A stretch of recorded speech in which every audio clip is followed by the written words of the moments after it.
میگویند که به بالای خاکستر بگذری جین یارت میشود. آیا این درست است؟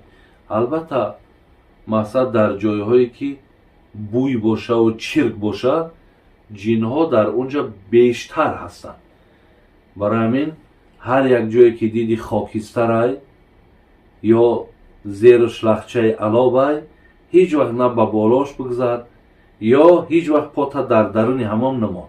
مقصد از همون جای خیلی جای بگیم پرتاوهایی که هست، یعنی موسر میگیم، جایهایی که در اونجا بوی هست، چرک هست، اونجا در داخل نشین که اصلا جین ها را جایهاشون همونجا هست.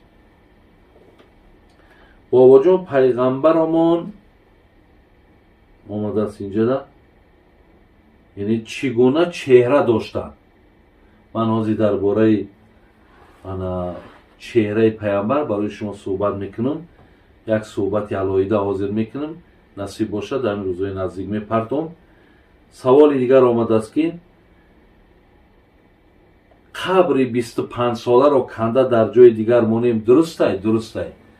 اگر قبرهایی که کهنه شدگی هست، یعنی سالشان به 25 و به 30 و به همین رسیده است، اگر همونجا را کنده و برده در دیگر جا، مقصد اگر یکان چیزی مانده باشد، یعنی اگر یکان چیزی از همون استخوان همون مرده مانده باشد، زیرا یعنی بگیم همون احترامی استخوان مرده رنگ احترامی استخوان زنده است، حدیث پیغمبر مونه.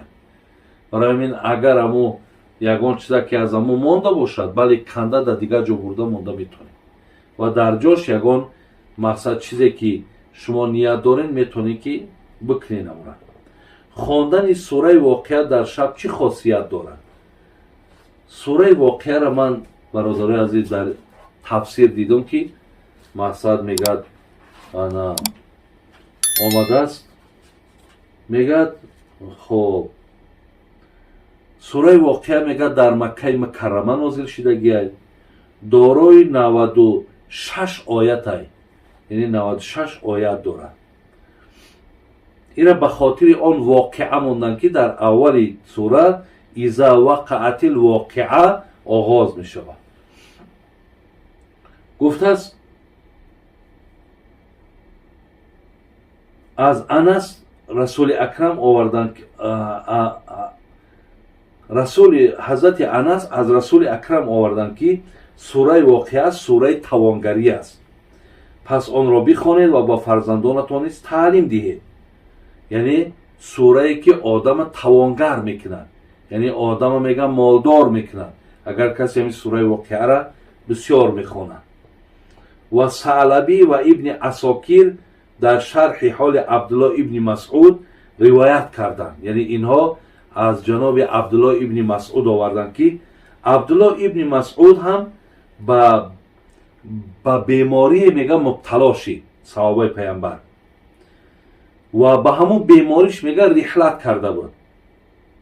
حضرت عثمان میگه، حضرت عثمان داماد پیامبرمون میگه به عیادتش رفت و از او پرسید ای عبدالله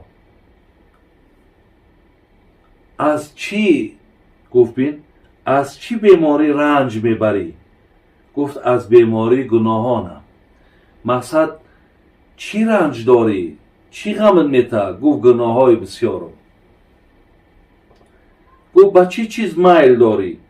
گفت به رحمت پروردگارم. گفت دستور نمیتی که یگان طبیب بیاریم؟ گفت همون طبیب مرا بیمار کرده است. پرسید آیا برای تو بخشش دستور ندهم؟ اگر اجازت بدی یک خمال بیارم بتومد، پولت بیارم بتوم. گفت مرا بدان نیاز نیست. گفت آیا برای دخترانت از فقرشان بیمناک نیستی؟ گفت خیلی دخترک ها داری، مقصد فقیرن نادارن، نمیشود که اینها را مقصد همو بخشیش همو پول بیارین دست همیو بتین. گفت من به دخترانم دستور دادم که در هر شب سوره واقعه را بخوانند، زیرا در حدیث از رسول خدا شنیدم که هر کی در هر شب سوره واقعه را بخواند هرگز به او فقر و فاقه نمیرسد. حضرت عبدالله را که جناب ثعلبی و ابن عساکر میارند میگد گفت که من مال قبول نمیکنم حضرت عثمان، به خاطر من دخترام تعلیم دادم سوره واقعه را بخوانند، هیچ وقت دامن اینها را فقر نمیگیرد. و این خاطر فضیلتش در همون نزول همین سوره در تفسیر انوار القرآن همین خیلی میاره. خب سوال دیگر، مرد کلمه خانم حرام را معناش نمیداند و قسم خورد چیکار کند؟ خانش حرام میشه. اگر یک قسم میخورد که مقصد همین کار اگر من در حق تو نکنم خانم حرام، اگر همون کار را نکرد خانش حرام میشه. این ندانستنش او را ای مسئولیت خلاص نمیکنه. بابا جان میگن که انسان پیش از مردنش در خوابش با مرده ها صحبت میکرد. این درست است؟ نه درست نیست. هیچ کس نمیداند که مردنش کیه برادر عزیز. برای همین هر لحظه پیک اجل به سراغ ما آمدنش امکان دارد. مادر بیراهه باشد با او هرچند نصیحت کنیم نمی شود. فرزندها را بسیار فند و فریب میکنند. ما در غریبی هستیم. آیا با این گونه مادر فرزندها صحبت نکنند گناهگار میشن یا نه؟ اگه مادر کاری کنید که صحبت کنید، مادر قطیش باشین، حرکت کنید که پیش راه مادر از این کارها بگیرید. بدنامی و بدنامی شما هست. برای همین از او صحبت نکردن یا او را از خانه پیش کردن این حل مسئله نیست.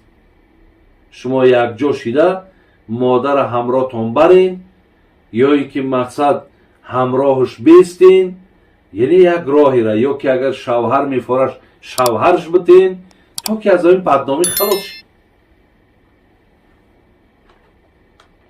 میگویند در روزهای جمعه، شنبه و سه شنبه باید لباس نشویی. گناه است. این درست است؟ نه این درست نیست. همه روز سر بشویید، همه روز لباس بشویید، هیچی باکی ندارد. این خیلی روزهای سرشویی و روزهای لباسشویی در اسلام نآمده است. خواهر دادر عزیز، خب معنای اسم سکیره چیست؟ این اسم را از روی کتاب قاعده بغدادی گرفتم و اسم دخترم را سکیره گذاشتم. و خب کتاب بغدادی برای آموختن، یعنی اونجا چند حرف، یک حرف، دو حرف می شود، سه حرف می شود، چهار حرف می شود، یعنی برای پیوسته کرده خواندن. اونجا هر خیل کلمه می آید. ولی یک نام دیدی سکیره، او نام نیست. او را برای یاد گرفتن مقصد چهار حرف یک جا کردن شده سکیره، اشیا سه حرف یک جا کردن شده سکیره. بعد در دختر تا نام میمونی. سکیره اصلا همردیفی سکرانه، یعنی یک آدمی که مست میشوه می نوشه همون را سکران میگن یا سکیره میگن. برای همین یگان نامی و قدر معنای خوبی نداره. در بهترش انا سکینهش مان خود ما ساکینه میگیم یا سکینه. این دختری حضرت امام حسین بود. برای همین سکیره را با سکینه ایواز کن با بهتر میشه.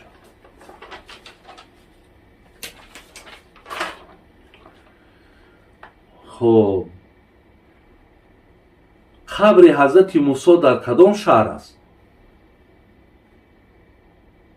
این برادر عزیز در همون مسجد الاقصی هست. بعضی میگن در همون بیت المقدس، در همون گویم حاضر بین فلسطین و بین اسرائیل که در اطرافش خیلی بحث و مناظره، میگه قبرش در همون جای. جناب امام بیضاوی و جناب بغوی و اینها سه شهر نام میگیرن. میگه در اردن، یکش میگه در شام، یکش میگه در فلسطینه. و عمرش میگه 120 در آمد. علای مهربان جان شگیرف که خیلی که با حدیثا در گوش کرده بوده که عزرائیل حتی به چپات زد وقتی که به سراغ جانش آمد. همچنین میگه 120 ساله بود.